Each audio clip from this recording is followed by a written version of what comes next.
മൂവാറ്റുപുഴയിൽ രണ്ടിടത്തു നിന്ന് ബൈക്ക് മോഷ്ടിച്ച കേസിൽ പ്രതികൾ പിടിയിലായി. സ്റ്റാലിൻ, ജോജോ എന്നിവരെയാണ് മൂവാറ്റുപുഴ പോലീസ് അറസ്റ്റ് ചെയ്തത്.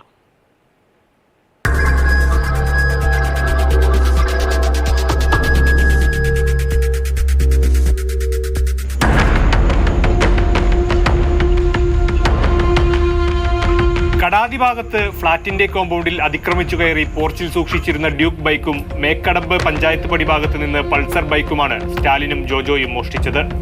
നേരത്തെ ബൈക്ക് വർക്ക്ഷോപ്പിൽ ജോലി ചെയ്തിരുന്ന സ്റ്റാലിൻ താക്കോലില്ലാതെ ബൈക്ക് സ്റ്റാർട്ട് ചെയ്യാൻ പഠിച്ചു. ഇപ്രകാരമാണ് 2 ബൈക്കുകളും കവർന്നത്. മോഷ്ടിച്ച 2 ബൈക്കുകളും പോലീസ് കണ്ടെടുത്തു. ആഡംബര ജീവിതത്തിനും ലഹരി ഉപയോഗത്തിനുമാണ് പ്രതികൾ മോഷണം നടത്തിയത്. ചോദ്യം ചെയ്യലിൽ നിരവധി ബൈക്കുകൾ മോഷണം നടത്തിയതായി ഇവർ സമ്മതിക്കുകയും ചെയ്തു. ദേശീയപാതയോരത്ത് ഒരു ദിവസം തന്നെ നടത്തിയ 2 മോഷണങ്ങളും മോഷണ ശ്രമങ്ങളും പോലീസിന് തെളിയിക്കാൻ സാധിച്ചിട്ടുണ്ട്.